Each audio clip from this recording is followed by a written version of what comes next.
It's happening again. The New York Mets are gearing up to perform a second robbery in 2 years on one of their biggest rivals. While this has a huge implication for free agency going forwards for the Mets as well, especially regarding Pete Alonso, and knowing that Steve Cohen is going to be very willing to spend on this Mets team, so the New York Mets can go out there and solve all the problems that plagued the second half of this season that we are not going to see happen again. Obviously, one of the biggest issues on this team has been pitching, an issue that's going to be tackled both in free agency and via trade, and we know that's going to happen, and we do have a lot of videos coming out about that. But on top of that, we also are now seeing the Mets gearing up to pull off a second robbery for this team that not only is going to form one of the best outfields in the MLB, but also terrify teams to come and make a rival much worse as well. And we're going to jump into all that, explain how this robbery is going to go down, and much more surrounding it as well, amidst the Mets having multiple choices on how to navigate a lot of these situations in free agency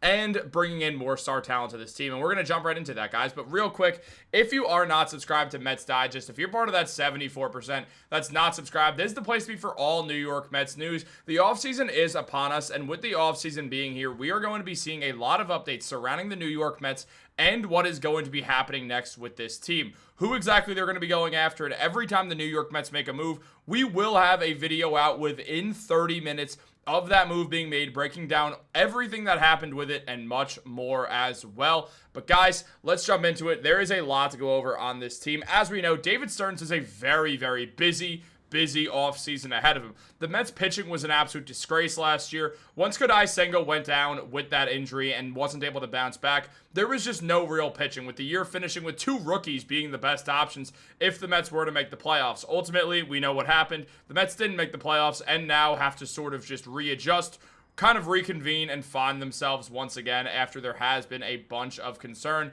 about what's going down with this team and everything else. But look, when it comes down to it, when it comes down to the Mets and everything that they have to pull off, there is a lot of discussion surrounding how they do this. Who do they go after? And there's been a bunch of names that have been linked to the team.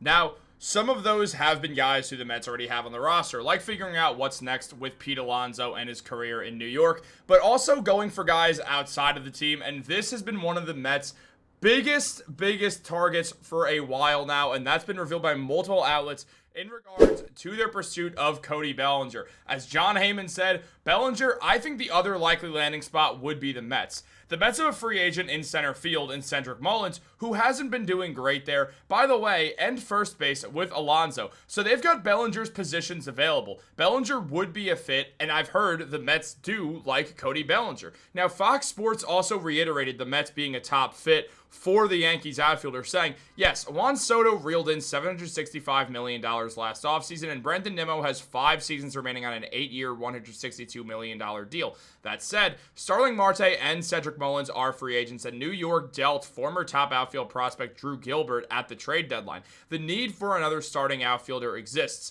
The beauty of a Soto, Nimmo, Bellinger outfield is that there would be 3 players with power from the left side who have started at multiple outfield spots, with Nimmo primarily camping in left field of late and Soto in right. Bellinger gives the Mets their new everyday center fielder, and he gives them that for a very long time. Bellinger is not old at all. In his age 30 season, the man really bounced back with the Yankees, having his best season that he's had since winning MVP with the Dodgers in 2019.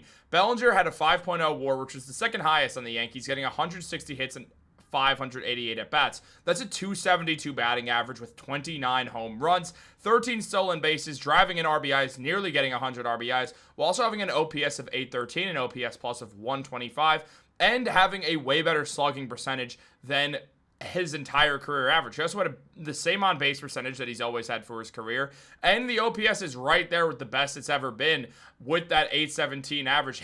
Bellinger's really getting back to that MVP player, and there is a world where we see him continually get better and better and better and better. Now, he played with Aaron Judge protection, yeah, but if you put him next to Juan Soto, he's playing with Juan Soto protection, which is still going to be super imperative for the Mets, and it's going to make pitchers throw to Cody Bellinger. Now, yeah, there could be some concern about the amount of left field hitters out in or sorry, left field hitters, left-handed hitters out in center field. But it's not something that really worries me at all. If you can hit, you can hit. You could space them out well enough to where things are going to be fine. Cody Bellinger has shown that he could really bat from a few different positions and has no problem moving around, and also can play first base at times. Let's say the Mets ultimately do end up losing Pete Alonso, a situation that is very much real. If it wasn't real, we wouldn't be seeing a world where the Mets are actively looking just at Pete Alonso and at everything surrounding him, and just effectively what is going to happen with the opt-out and Pete likely wanting a 5-6 year contract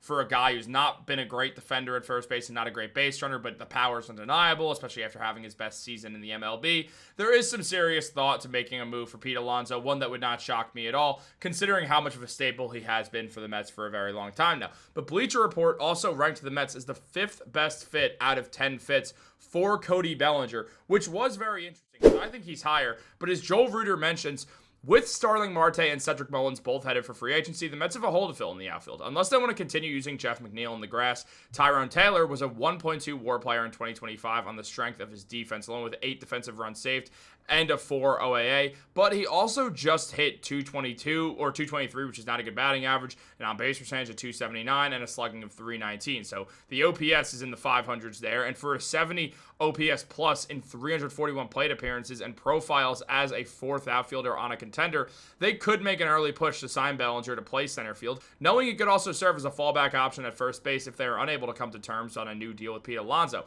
After essentially replacing Juan Soto on the Yankees roster a year ago, he could join him in the Mets outfield. Though it's reasonable to expect the Mets front office will prioritize showing up the pitching staff and hammering out a new deal with Alonso before they should turn their attention towards another high-profile free agent. But here's the thing. Here's the thing that we have to realize. Steve Cohen will try to do whatever it takes to make this team a winner. Now, paying a pitcher is going to be the number one thing. But also remember, there is going to be some pitchers on the trade market, including Tarek Skubal. There is a video coming out on him as well that I'm going to do, so make sure to stay tuned for that. But on top of that, there just is a lot to think about with the Mets, with this organization, and why it does make sense to go for Cody Bellinger and try to rip him away from the Yankees outside of the comedy factor. Now, it was mentioned by Mets Metrics Twitter account that if Pete Alonso isn't a Met next season, I think it's very likely the Mets pivot to signing Cody Bellinger. Center field is a glaring hole in this roster, and there aren't many great options available via trade or free agency. Bellinger would fill that need perfectly. He's coming off a strong season where he provided value on both sides of the ball, great defense in center field, versatile across the outfield and first base,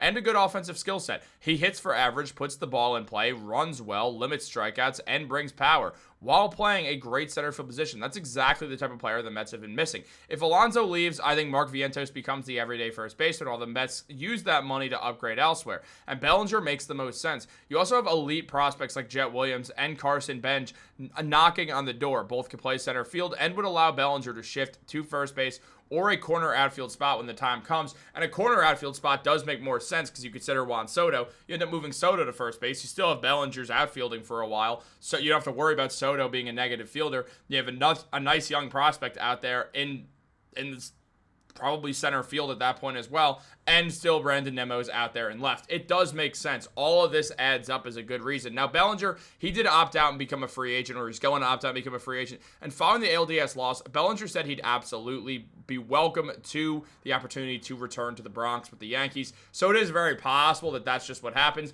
And also, obviously, when we talk about outfielders, Kyle Tucker is going to come into play as well. Amendo had a bit of a down year compared to usual, batting with a 266, only hitting 20... How many home runs did he hit? Why am I blanking? 22 home runs. It's right on the screen, too. I'm looking at stolen bases, but I knew... Not the point. He just didn't have the same year, but he was dealing with an injury to his wrist. And also, it's really hard to be a great power hitter if you're a lefty just out in Wrigley Field. So I'm not really too concerned about that. I do think the Mets will do their due diligence on Kyle Tucker as well. Yeah, he's a pure corner outfielder, so that would probably mean Nimmo is going back to center field and could lead to a little shaky defense out in the outfield spots, especially in those corners.